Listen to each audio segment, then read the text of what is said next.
Recently, National People's Congress' decision on Hong Kong national security legislation, as known as National Security Legislation of Hong Kong, has generated a discussion.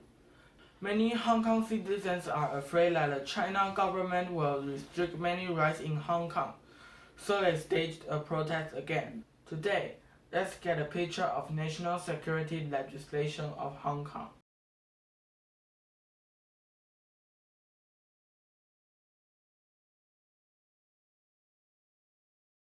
Before we make a deeper understanding of national security legislation of Hong Kong, we must know Hong Kong Constitutional Law Article 23. This law requires Legislative Council make a law which include forbid overthrow the country, forbid split the country, forbid collusion with external forces. Back to 2003. Legislative Council has tried to make this law.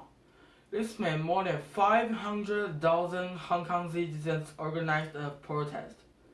So, this proposed law hasn't been passed in Legislative Council. On June 21st, Chinese National People's Congress announced the agenda. National security legislation of Hong Kong is included. You might be surprised. Why they have the power to make a law for Hong Kong? Why not Hong Kong do that by themselves? China is afraid that the legislation of Article 23 won't be passed forever. So, Chinese National People's Congress has to help Hong Kong be more safety. Depending on Hong Kong Constitutional Law Article 18, the laws listed in Annex 3 shall be applied locally by the government of Hong Kong. It was possible for China to pass national security legislation of Hong Kong, bypass Legislative Council.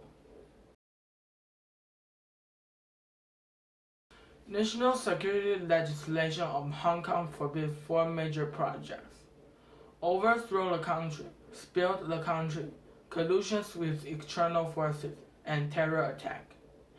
In the past, one country, two systems give Hong Kong citizens freedom, but national security legislation of Hong Kong will undermine the framework of judicial independence. One country, two systems is thrown away. Hong Kong is moving toward to one country, one system. China gets around the Legislative Council also violates the principle that Hong Kong should legislate on its own. In the past, China government has also done a lot of human rights violations on the reason of national security. When the Xinjiang re-education camp was set up, China aims that its mission is to avoid terrorist activities. National security legislation of Hong Kong is likely to become a weapon against Hong Kong citizens. Any Hong Kong citizens who oppose China government might be sent to prison in no reason. What's the damage to Hong Kong?